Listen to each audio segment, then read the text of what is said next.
ದಯವಿಟ್ಟು ಕ್ಷಮಿಸಿ ಮತ್ತೊಂದ್ಸಲ ನಿಂತ್ಕೊಳ್ತಾ ಇದ್ದೀನಿ. ನಾನು ಸರ್ಕಾರಕ್ಕೆ ಒಂದು ಮನವಿ ಹೇಳ್ತೀನಿ. Shivakumar, we are proud of you. ನಿಮ್ಗೆ ಅಸೌಕರ್ಯ ನಿಮ್ಮ ಬಗ್ಗೆ ಹೆಮ್ಮೆ ಇದೆ. ನಿಮ್ಗೆ ಅಸೌಕರ್ಯ ಆಗಿದ್ರು ಕೂಡ ನೀವು ಸರಿಯಾದ ಟೈಮ್ ಅಲ್ಲಿ ಬಂದು ಬಿಲ್ ಅಲ್ಲಿ ತಾವು ಸಕ್ರಿಯವಾಗಿ ತಾವು ಭಾಗವಹಿಸ್ತೀವಿ. You are model for others. ಎಲ್ಲರೂ ಹುಷಾರಿದ್ರು ಕೂಡ ಸರಿಯಾದ ಟೈಮ್ ಅಲ್ಲಿ ಬರೋಲ್ಲ. ಏನ್ ಮಾಡೋದು ಸರ್? ನನ್ನೊಂದು ಸರ್ಕಾರಕ್ಕೆ ಒಂದು ಸಲಹೆ ಇದೆ. ಮೊದಲು ಸಭಾಧ್ಯಕ್ಷರಿಗೆ ಧನ್ಯವಾದಗಳು ಹೇಳ್ತೀನಿ.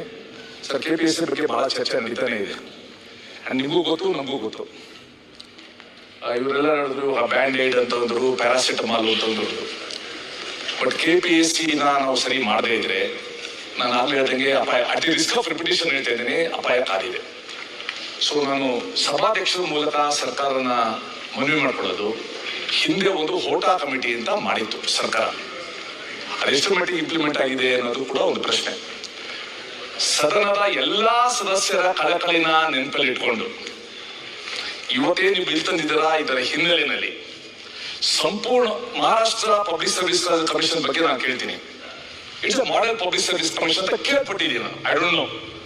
ಸೊ ಹಾಗೆ ಬೇರೆ ಬೇರೆ ರಾಜ್ಯದ ಪಬ್ಲಿಕ್ ಸರ್ವಿಸ್ ಕಮಿಷನ್ಗಳನ್ನ ನೋಡಿ ನಮ್ಮ ರಾಜ್ಯದಲ್ಲಿ ಯಾವ ರೀತಿ ಉತ್ತಮಗೊಳಿಸಬಹುದು, ಅರ್ಹರಿಗೆ ಒಂದು ಭವಿಷ್ಯ ಕೊಡ್ಬೋದು, ಅದ್ರ ಬಗ್ಗೆ ಒಂದು ಸದನ ಸಮಿತಿ ರಚಿಸೋ ಬಗ್ಗೆ ಒಂದು ಯೋಚನೆ ದಯವಿಟ್ಟು ಮಾಡಿ.